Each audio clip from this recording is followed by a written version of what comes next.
దేవునిలో నివాసించినప్పుడే కొత్త సంవత్సరం. నీకు మారుమనసు వచ్చినప్పుడే కొత్త సంవత్సరం.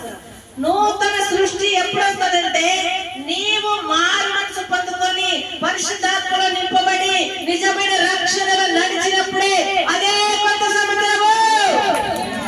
దేవుడి రాజుకున్న బాధలో వేదనల నుంచి ఎవరో దేవుని ప్రేరేపించినప్పుడు, సేవకుడు వెళ్ళి ప్రార్థించినప్పుడు, ఆ యొక్క విడుదల పొందుకున్నప్పుడు అదే నూతన సంవత్సరము.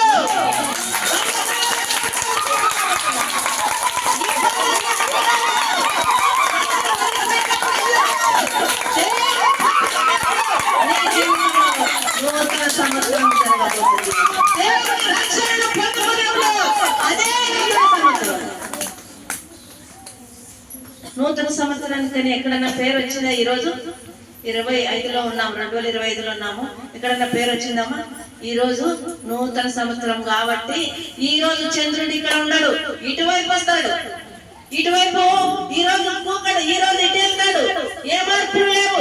రోజు సూర్యుడు ఏ విధంగా వస్తున్నాడో అదే విధంగా వస్తున్నాడు. ఆకాశం ఎలా ఉందో ఆకాశం అలాగనే ఉంది. భూమి ఎట్లుందో భూమి ఎట్లనే ఉంది. దేవుని బిడ్డ నూతన సృష్టి నీలో భాగమ కావాలి. మార్పు ఎక్కడ లేదు. వాటిపైన వాటి దేవుడు చెప్పిన ప్రకారం అవి చేస్తా ఉన్నాయి. నీలో నూతన మనసు వచ్చినప్పుడు ఇవన్నిటిని డెకరేషన్ చేసినావు. నీలో నూతన మనసు లేనప్పుడు నేను చేయను అని బయట వచ్చుంటావు. హల్లెలూయా.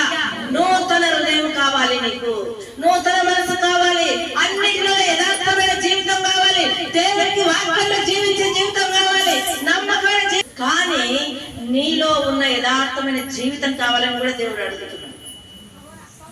హల్లెలూయా, హల్లెలూయా. యథార్థమైన జీవితం కావాలి దేవుడికి. దేవుడు ప్రార్థన చేస్తున్నాడు. దేవుని స్తోత్రాలు. ఒక వాక్యం చదువుకుందాము మనం దేవుని పరిశుద్ధ గ్రంథములో నుంచి.